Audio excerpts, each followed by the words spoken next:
Kikou, c'est Guitou. Petit rapport de bataille, toujours sur du X-Wing, X-Wing Miniature Games. Cette fois-ci, donc, je rencontre notre ami Jeff, toujours à la table des stratèges de l'association de Compiègne, qui joue tous les vendredis soirs. J'avais décidé de jouer Rebelle, toujours et encore, et mon opposant également aligné une liste Alliance Rebelle. Mon opposant avait décidé pour cette partie de faire quelque chose qui n'est pas courant, dans le sens où il n'a pris que des vaisseaux génériques pour s'affranchir en fait des compétences des pilotes et n'avoir que la partie manœuvrabilité du vaisseau, caractéristiques, et les équipements qu'il leur avait mis. En l'occurrence, il commençait avec un vétéran de l'escadron rouge. Initiative 3, 3 points d'attaque, 2D, enfin 3 dés de défense, 3 dés d'attaque, 2 dés de défense, 4 points de coque et 2 boucliers. Pardon. Avec un T65 X-Wing, on peut faire donc un focus, un verrouillage ou un tonneau. C'est un vaisseau assez maniable qui peut aller de vitesse 1 à 4, qui a des manœuvres spéciales de retournement. Il coûte 4 points et Jeff avait donc équipé son X-Wing d'un Astromech R5 qui peut, en dépensant une de ses charges, il en a deux, réparer une carte de dégâts face cachée ou réparer une carte de dégâts face visible, sans dépenser de charge, bien sûr, pour la deuxième partie. Et il avait décidé de jouer deux X-Wing identiques. Il avait également prévu de jouer donc des A-Wing, des pilotes de l'escadron vert, qui n'ont toujours 3 d'initiative, 2 dés d'attaque, 3 dés de défense, 2 points de coque et 2 boucliers. Le A-Wing pilote de l'escadron vert possède une compétence qui est propulseur vectoriel, c'est-à-dire après avoir effectué une action, vous pouvez effectuer une accélération rouge. Dans sa barre d'action, il peut faire des accélérations blanches, il peut faire des focus, il peut faire des esquives, du verrouillage ou des tonneaux. Jeff avait décidé de lui mettre les compétences suivantes, à savoir insaisissable. Tant que vous défendez, vous pouvez dépenser un point de charge, vous en avez disposé de 1 pour relancer un dé de défense. Et après avoir entièrement exécuté une manœuvre rouge, vous récupérez ce point de défense. Donc en l'occurrence, quand on regarde le cadran de manœuvre du A-Wing, qui va de 1 à 5, les manœuvres rouges sont uniquement des manœuvres spécifiques à vitesse 3 et vitesse 5. Il avait également rajouté la manœuvre improbable, c'est-à-dire que tant que vous effectuez une attaque dans votre arc de tir, si vous n'êtes pas dans l'arc de tir du défenseur, il lance un dé de défense en moins. C'est-à-dire qu'il faut le prendre à rebrousse-poil sur les ailes ou par derrière pour bénéficier de cette compétence. Le A-Wing vaut 4 points et notre ami Jeff en jouait 2. Dernier vaisseau, puisqu'il a 4 x 4, 16 points, s'il s'agissait d'un bombardier de l'escadron gris. Initiative 2, 2 points d'attaque, 1 point de défense, 6 points de coque, 2 points de bouclier. Le bombardier dispose d'une tourelle, en l'occurrence il avait équipé avec une tourelle à canon ionique, donc si cette attaque touche, vous dépensez un résultat touche ou critique pour faire subir un dégât au défenseur. En revanche, tous les dégâts restants se transforment en marqueur ionique. Ça vous permet aussi également d'avoir la rotation de tourelle, et donc vous utilisez cette compétence de tourelle à canon ionique, apportez 1 ou 2 et vous lancez pour cette tourelle uniquement 3 dés d'attaque. De ce fait, ce bombardier de l'escadron gris possède des rotations de tourelle, le focus, le verrouillage, le tonneau en rouge et le rechargement en rouge. Il était également équipé d'un Astromech R5, donc qui permet, si vous dépensez une charge, de réparer une carte de dégâts face cachée. Et vous pouvez, sans dépenser de charge, réparer une carte de dégâts de vaisseau face visible. Et il était équipé de bombes à protons de charge non récurrente. Pendant la phase de système, vous pouvez dépenser une charge pour larguer une bombe à protons en utilisant le gabarit 1 tout droit. Quand arrive à la fin de la phase d'activation, les bombes à protons, lorsqu'elles explosent, tous les vaisseaux à portée 0,1 subissent un dégât critique. Voilà, et donc ça, il en avait un seul et unique. Voilà pour la liste de Jeff. Quant à moi, j'étais parti sur une liste un peu plus agressif que ce que j'ai l'habitude de jouer, dans le sens où j'étais parti avec Yendor, un X-Wing T65, initiative 5, 3 dés d'attaque, 2 dés de défense, 4 points de coque et 2 boucliers. Il peut faire un tonneau, voire même un tonneau plus focus ou un focus plus accélération. Il a accès à l'accélération et le verrouillage. Yendor a pour compétence de pilote, c'est que tant que vous effectuez une attaque principale, si vous pouvez gagner un marqueur de contrainte pour relancer un de vos dés vierges. Il y a une contrepartie, c'est que vous avez les S-foils verrouillés, c'est-à-dire qu'après avoir effectué une action d'accélération, vous gagnez un marqueur d'épuisement.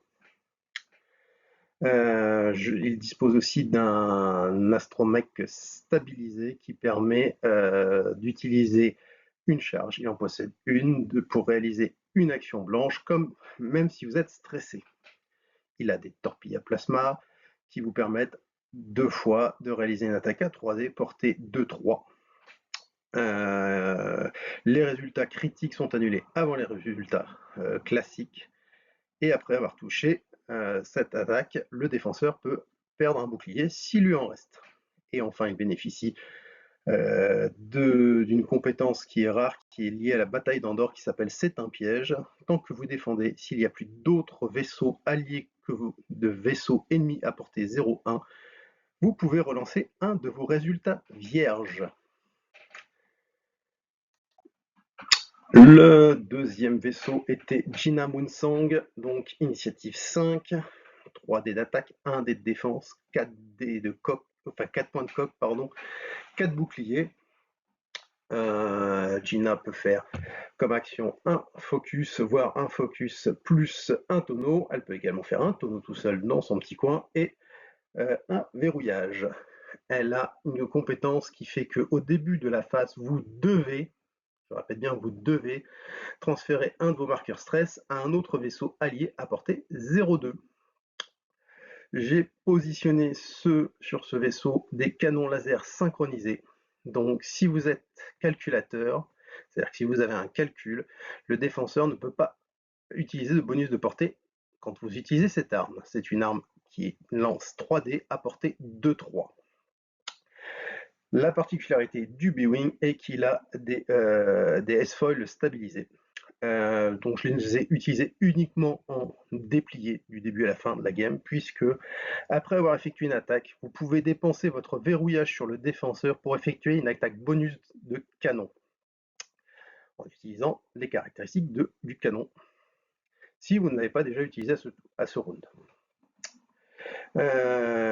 Et voilà, après, et j'avais rajouté, oui, effectivement, j'avais rajouté optimiste.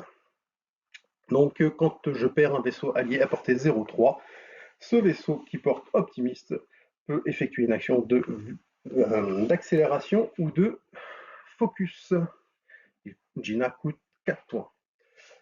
Je reviendrai donc un peu plus tard sur l'aspect d'être calculateur avec ce vaisseau.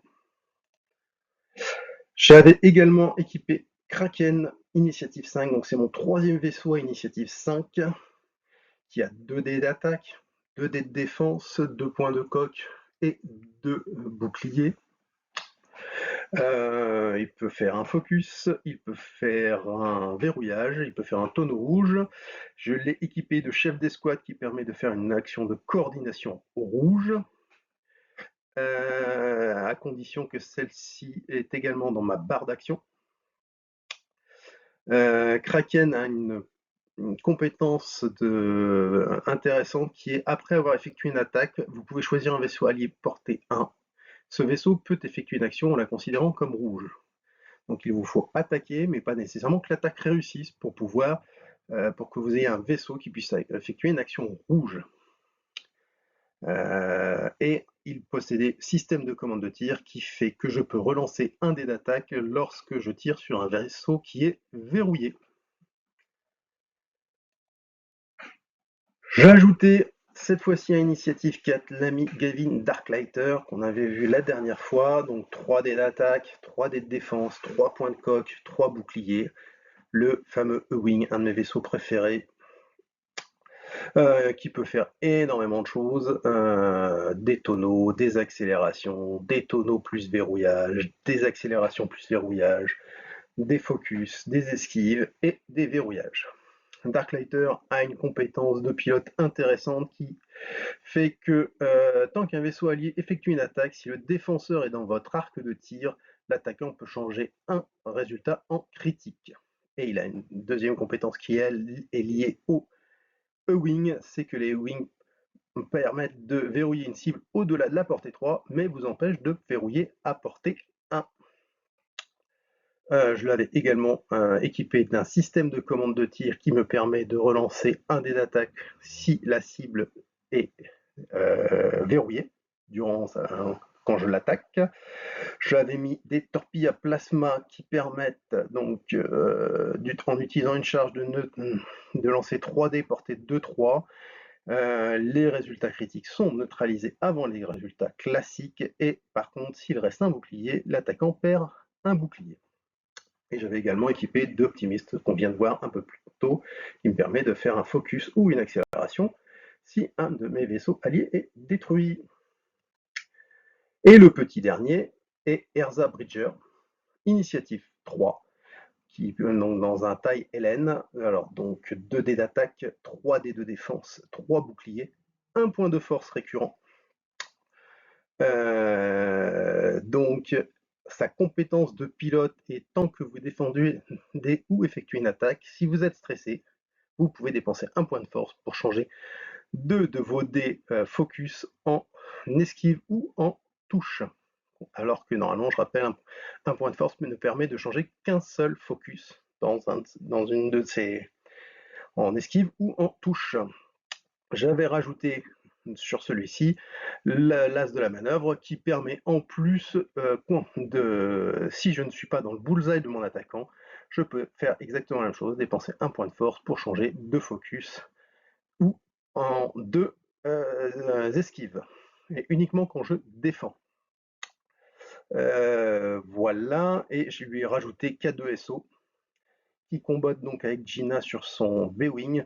Pendant la phase de système, je peux choisir un vaisseau allié à portée 0,3 qui sera toujours Gina.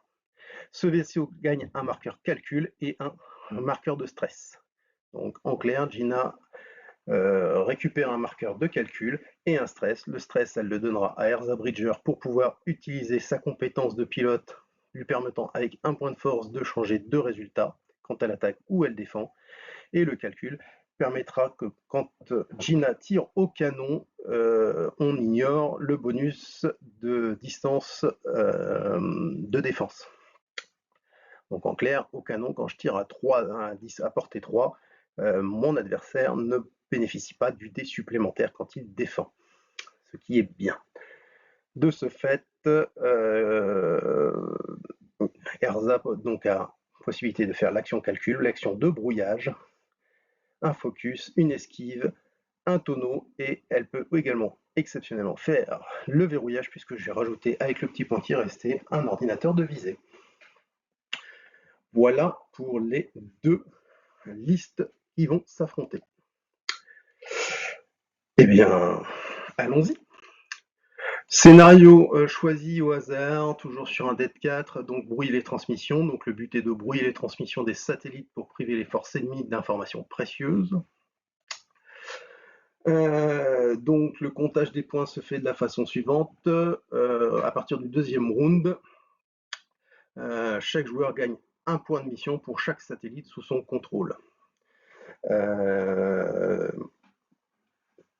voilà, et lorsqu'un vaisseau est détruit ou est retiré du jeu, pardon, le joueur adverse gagne des points de mission égaux à la valeur de points d'escadron de ce vaisseau.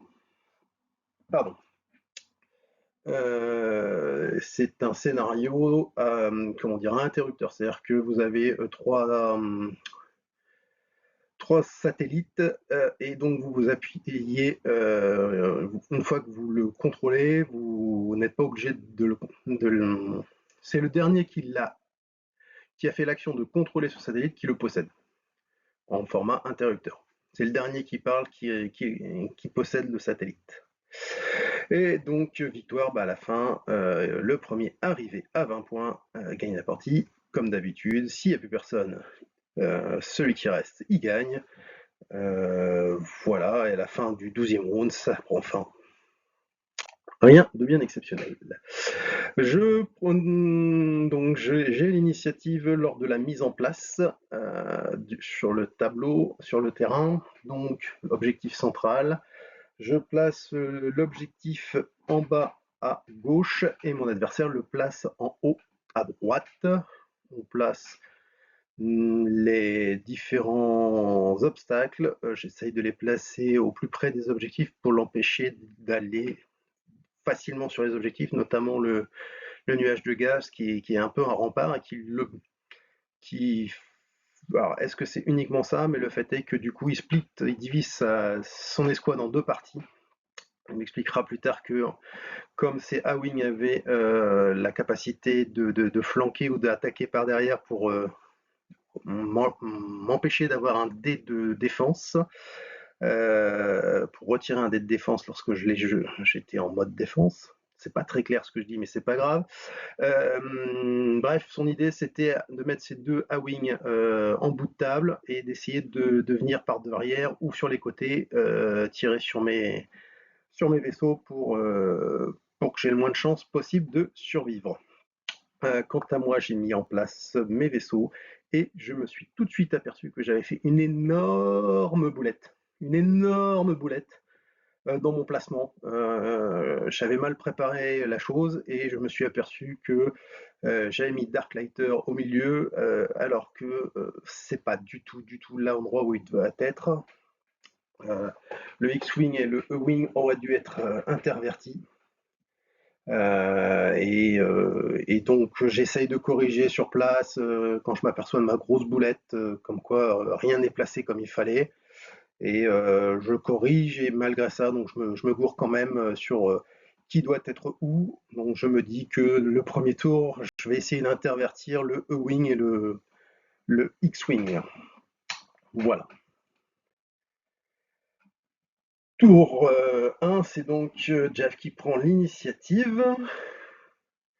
Et donc je fais ce que j'avais prévu, c'est-à-dire essayer d'intervertir mon E-Wing et mon X-Wing. Je m'y prends comme d'habitude comme un gros manche et ça part tout de suite très très mal.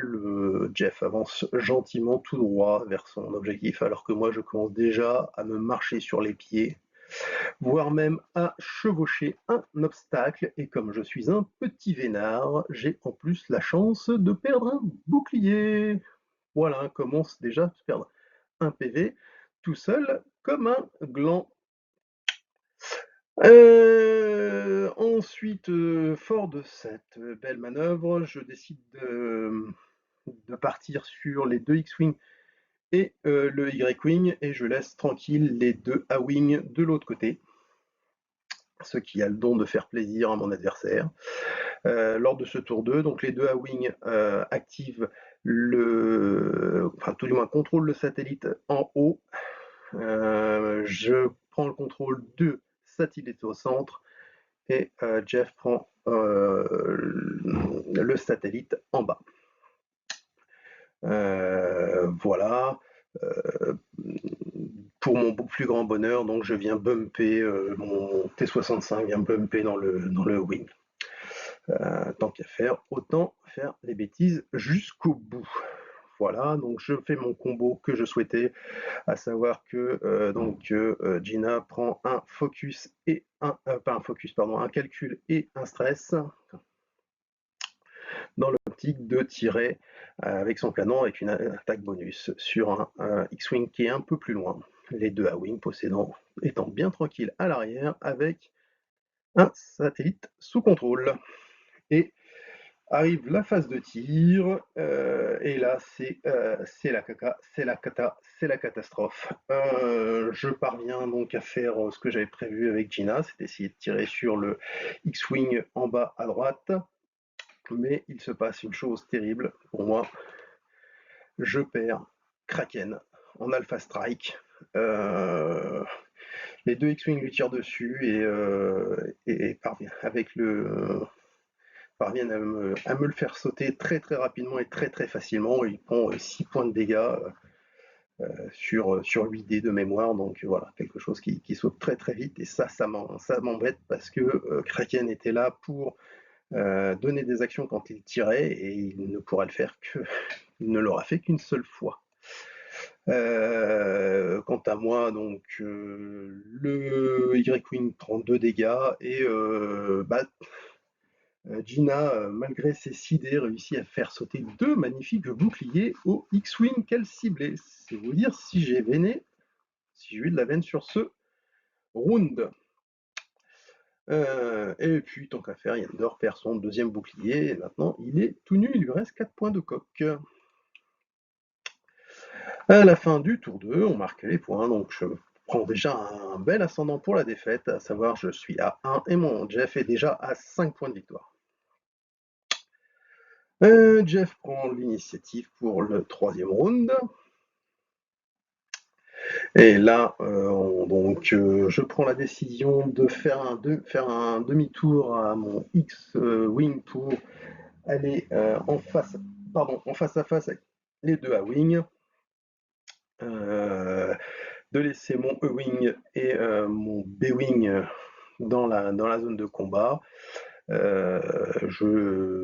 Voilà, l'idée c'est d'essayer de faire le maximum de dégâts pour remonter un peu la pente. Mon idée c'est vraiment de sortir un de ces vaisseaux pour essayer de rattraper la pente, parce que je vois bien que mal parti, je te souhaite bien le bonjour.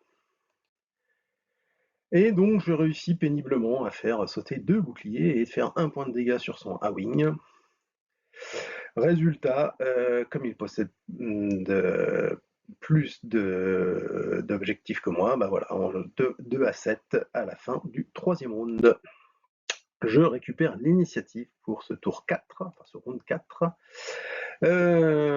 S'ensuit donc un violent face-à-face entre le X-Wing et les deux A-Wing, alors que c'est une belle mêlée en bas à droite, avec du bump, avec du stress, ce genre de blague. Je suis obligé de stresser mon wing le tour d'avant, donc je peux pas faire énormément d'actions sur ce tour-ci, et donc je me retrouve un peu dans la mélasse, hein, avec un B-Wing qui est stressé, un E-Wing qui est stressé, et un Tyelen qui voit pas grand monde dans son arc de tir. Un beau placement à la Guitou. Et un gros face-à-face entre, donc je vous disais, un X-Wing décidé à en découdre avec un focus face à 2 A-Wing. Et puis ça fait pchit, hein, ça tire dans tous les sens. Et donc là, nettoyage par le vide, dans le sens où mon E-Wing perd 2 points de bouclier, ce qui n'est pas dramatique. Gina perd 1 point de bouclier, il lui reste encore suffisamment. Par contre, mon X-Wing Yendor fait get up grâce à un magnifique coup au but qui me met out. Hein. Normalement, il me restait 1 point de vie, mais comme je suis un gros vénard, je prends un critique qui m'amène à coup au but. Fin de Yendor. Et de mon côté, j'arrive à lui sortir péniblement son Y-Wing. Pendant que ces deux X-Wing résistent globalement assez bien, hein, il leur reste à moi chacun la moitié des PV. Partie un peu compliquée, et puis un A-Wing qui a réussi à sortir, il lui restait 1 point de vie. Quel talent de lui sortir un A-Wing avec un X-Wing, au prix d'un X-Wing pour faire 1 point de dégâts. Résultat, donc je reviens à 10, mais il part à 15, et là je commence à sentir la partie qui s'échappe. Sur ce tour-ci, finalement, pas de grandes opportunités. Le Ewing est toujours stressé. Il est à peu près tranquille, hein. J'ai un B-Wing et un E-Wing qui sont en train de regarder pas du tout du bon côté. Il a repris les trois objectifs. Comment vous dire que je suis pas bien du tout, du tout.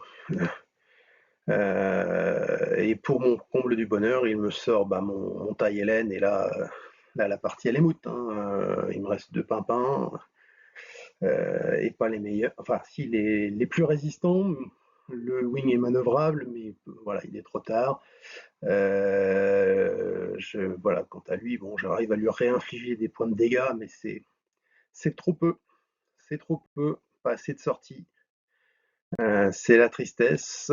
Et donc une défaite 10-21. Et bizarrement, à la fin de cette défaite, bah, je suis super content parce que bah, j'ai appris plein de choses. Autant quand on gagne, on est content de gagner, et en même temps, eh ben, on n'a pas toujours des grandes certitudes. Là, j'ai plus de certitudes. Je comprends bien que mon placement était pas bon, que grosso modo, Yendor, j'arrive pas à utiliser ses compétences dans le bon timing, etc. Et que bah, c'est un très bon vaisseau, mais que je suis encore un peu vert comme joueur pour bien l'exploiter à 100% de ses capacités, et que du coup, bah, ça me met un peu en PLS parce que si je me le fais shooter rapidement, bah, ça me fait un vaisseau de moins, et un vaisseau qui coûte 5 points. Parce qu'il n'a que 2 dés de défense, c'est pas non plus fifou. Voilà, donc j'apprends plein de choses. Je sais que le combo entre Gina et Erza fonctionne bien. Darklighter est à la hauteur de mes espérances, c'est-à-dire un vaisseau qui est résistant, qui apporte du bonus à tout le monde, qui fait son petit job avec ses torpilles, etc. Rien d'extraordinaire, mais celui-ci est bien maîtrisé, et voilà. Donc, je repars de là en me disant bon, il faut que je retravaille ma liste. Mais bah, ça sert à ça aussi, hein, de faire des séances d'entraînement avant des tournois, c'est de pouvoir affiner sa liste et pas arriver la fleur au fusil et nourrir des grandes déceptions le jour J. Cette défaite me fait plaisir parce que elle m'a appris plein de choses. Et donc, je reprends rendez-vous avec notre ami Jeff pour le 21 mars pour la suite des événements avec bah, donc des corrections de cette liste. Yendor ne fera plus partie de la liste, il sera remplacé par quelqu'un. Et voilà, pour le reste, il n'y a pas de grandes modifications, vous verrez. Et surtout, je prépare mon placement de départ en fonction de ce que je veux faire, avec qui et à quel moment. Voilà, bah écoutez, je vous mets tout ça sur YouTube. Si vous avez la moindre question, le moindre commentaire, ça me fera toujours plaisir d'essayer d'y répondre. Et sur ces bonnes paroles, amusez-vous bien, jouez bien. Ciao!